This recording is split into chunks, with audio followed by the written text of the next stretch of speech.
꺼내는 이야기는 지금으로부터 약 10년 전에 제가 군대 다녀와서 자취를 하고 있을 때의 일입니다. 저는 지방에서 살고 있었고 대학은 서울에서 다니고 있었어요. 그러다 보니 서울에서 자취를 하고 있었고 집에 돈이 넉넉한 형편이 아니어서 조금 낡은 연립주택에서 자취를 시작했습니다. 1층엔 주인집 부부가 살고 있었고 1층은 저 말고도 다른 두 사람이 이미 살고 있었어요. 가정집을 개조한 건지 주방과 화장실은 공용으로 사용했고 방이 3개라서 각자 따로 방에서 사는 집이었습니다. 당연히 약간은 불편하고 힘들었지만 가격이 다른 곳에 비해서 워낙 저렴하다 보니 불평불만 없이 살아야 했어요. 고향에서 힘들게 돈 보내주시는 부모님을 생각하면 이 정도 숙소는 감지덕지였습니다. 2층에 같이 사는 사람들은 저 말고 비슷한 또래의 남자와 여자 1명이었지만 아침을 제외하고는 서로 생활하는 시간이 달라서 마주칠 일이 없었어요. 어쩌다 집에서 마주치더라도 서로 꾸벅 인사만 하고 지나쳤기 때문에 그 두 사람과는 딱히 기억나는 일도 없고 얼굴도 잘 모르겠네요. 다만 1층에 살고 있는 주인집 아주머니만큼은 오랜 시간이 지난 지금까지 제 기억에서 잊혀지지 않고 생생합니다. 그 이유를 지금부터 말씀드리려고 합니다. 그날은 정말 덥고 습한 여름날이었어요. 장마였는지 비도 자주 와서 가만히 앉아만 있어도 등줄기로 땀이 줄줄 흐를 정도로 더웠습니다. 수업을 마치고 집까지 걸어가고 있었는데 집까지 천천히 걸어가도 15분이면 도착했기 때문에 아침부터 날씨가 흐렸지만 우산은 가져가지 않았습니다. 정오부터 어둑어둑해진 하늘은 금방이라도 비가 쏟아질 것만 같았고 결국 제가 집으로 걸어서 돌아가는 길에 비가 쏟아지기 시작했습니다. 소나기가 세차게 쏟아졌고 저는 집까지 전속력으로 달렸지만 거세게 내리는 비에 머리끝부터 발끝까지 다 젖어버리고 말았습니다. 집으로 들어가자마자 옷 갈아입고 샤워부터 해야겠다는 생각으로 현관문을 열고 들어갔는데 화장실에서 누군가 씻고 있는 듯한 소리가 들리더라고요. 저랑 같이 2층에 살고 있던 사람들은 무슨 일을 하는지 낮 시간엔 항상 집에 오지 않을 텐데 누가 이 시간에 화장실을 쓰고 있는 건지 궁금했습니다. 그러다 화장실 앞에 있는 옷무더기를 발견했고 익숙한 옷을 보고는 화장실에 있는 사람이 누군지 바로 알 수 있었어요. 제가 살던 집의 주인집 아주머니는 나이는 30대 후반이나 40대 초반으로 보였어요. 항상 상냥하고 다정하게 모든 사람들에게 친절했기 때문에 저는 평소에 주인집 아주머니에게 좋은 생각을 갖고 있었습니다. 평소에는 가볍게 화장하고 옷차림도 좀 편하게 하고 다녔어요. 여름이라서 반바지에 민소매 티셔츠를 입고 있었는데 저는 그게 오히려 더 좋았습니다. 자주 입고 다니는 그 옷이 화장실 앞에 있었기 때문에 바로 알아볼 수 있었고요. 그래서는 안 되는데 저는 그 당시에 여자친구가 없었어요. 군대 입대하고 헤어지고 그 뒤로 계속 여자친구가 없는 상황이라 많이 외로워하는 중이었어요. 아줌마의 옷을 보자마자 묘한 생각이 들었고 저는 옷 하나를 살짝 들어서 그냥 냄새만 한번 맡아보려고 했습니다. 날이 더워서 그런지 약간 비릿한 땀 냄새도 나고 평소 아줌마가 자주 뿌리고 다니는 은은한 향수 냄새가 너무 좋았어요.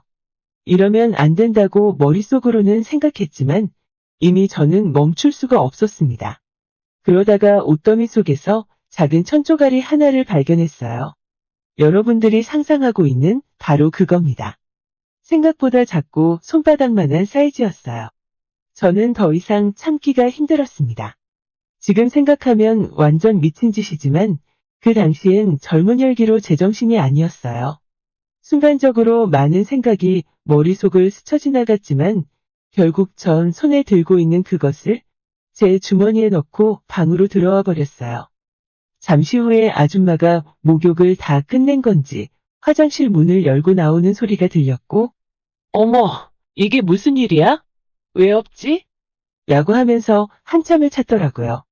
저는 혹시라도 들킬까봐 제 방에서 숨죽이고 있었는데 한 5분쯤 지나서 아줌마가 제 방문을 노크하더라고요. 총각, 혹시 누군가 들어왔다 나간 사람 못 봤어요? 저는 깜짝 놀랐지만 아무것도 모르는 척을 했습니다. 내가 방금 화장실 청소하다가 너무 더워서 땀 좀 씻고 있는 사이에 그만. 아니에요. 총각 내가 미안해요. 아줌마는 이야기를 하다 말고 뭔가 생각난 듯 뒤돌아서 내려가 버렸고, 저는 아줌마가 완전히 1층으로 내려간 것을 확인하고 그 뒤로 본격적으로 주머니에서 그걸 꺼내서 즐기기 시작했습니다. 그리고 사람들이 집에 들어오기 전에 먼저 샤워를 해야겠다 싶어서 얼른 샤워를 마치고 방으로 들어와서 제 방에 누워 있었습니다. 오늘 많은 일이 있었고 몸도 피곤해서 누워 있었더니 금방 잠이 들었고 누군가 밖에서 문 두드리는 소리에 놀라서 일어나 보니 주인집 아줌마가 다시 저를 찾아왔더라고요. 두근거리는 마음으로 방문을 열었는데 아줌마는 일단 누가 볼 수 있으니 방에 들어가서 이야기하자며 저를 끌고 제 방 안으로 들어왔습니다. 마땅히 앉을 자리가 없어서 둘 다 침대에 걸터 앉아 있었는데 저는 훔쳐간 아줌마 옷을 베개 밑에 넣어두었기 때문에 그 순간이 너무 긴장되더라고요. 아줌마는 한참을 아무 말 없이 제 얼굴만 보고 있다가 총각, 그거 총각이 가져갔지? 라고 하더라고요. 저는 머리가 멍해져서 무슨 말을 해야 할지 떠오르지 않았어요. 일단 아니라고 해봤지만 아줌마는 제 말을 믿는 눈치가 아니었습니다. 괜찮으니까 말해봐. 사실 그날 집안에 아줌마와 나뿐이어서 숨길래야 숨길 수가 없는 상황이었어요. 그래서 죄송하다 말씀드리고 베개 밑에 숨겨두었던 아줌마의 옷을 꺼내서 건네주었습니다.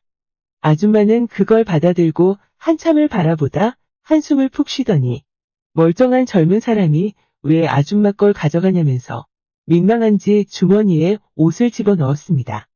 저는 너무 민망하고 창피해서 아무런 말도 못하고 고개를 떨구고 있었고 혹시라도 아줌마가 신고라도 하거나 집에서 쫓겨나지는 않을까 하는 걱정에 덜덜 떨고 있었어요. 고향에 있는 부모님은 이 사실을 뭐라고 생각할지 너무 걱정되고 무서웠습니다. 이제라도 잘못했다고 싹싹 빌기라도 해야 하나 무릎이라도 꿇으려고 하는데 그 순간 아주머니가 제게 총각 괜찮아. 너무 겁먹지 않아도 돼. 라고 하면서 저를 꽉 안아주었어요. 따뜻한 아줌마의 온기가 느껴지면서 저는 그제서야 긴장했던 마음이 풀리고 눈물이 나더라고요.